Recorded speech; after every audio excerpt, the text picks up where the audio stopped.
Hello guys, তো আমি আজকে কুল গাছ থেকে কুল পেড়ে কুল মাখা করব। তো স্পিক না করে তোমরা পুরো ভিডিওটা দেখতে থাকো। তো দেখো পিছনে তো আমার কুল গাছ রয়ে গেছে, এত বড় কুল গাছ কি বলবো বলো। দেখো হাত দিয়ে কুল পাড়ার মজাটাই কিন্তু আলাদা হয়। দেখো আমি হাত দিয়ে কুল পেড়ে নিচ্ছি। তো সব কুলগুলো এখনও পেকেছে না, অল্প অল্প পেকেছে, অল্প অল্প কাঁচা আছে। তাহলে কাঁচা পাকনা মিলে কুল মাখা করলে খেতে অনেক ভালো লাগে। কেন? অল্প মিষ্টি মিষ্টি, অল্প টক টক করে, তার জন্য।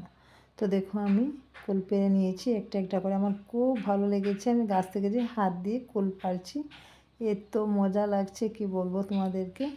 তো এই যে আমার কুল কিন্তু পাড়া হয়ে গেছে, এই দেখো কুল পেড়ে নিয়েছি।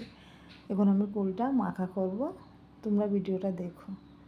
তো এই যে আমি কুলটা ধুয়ে কেটে মাখা করছি, তার সঙ্গে তো সব যা যা লাগে সব এড করে দিয়েছি।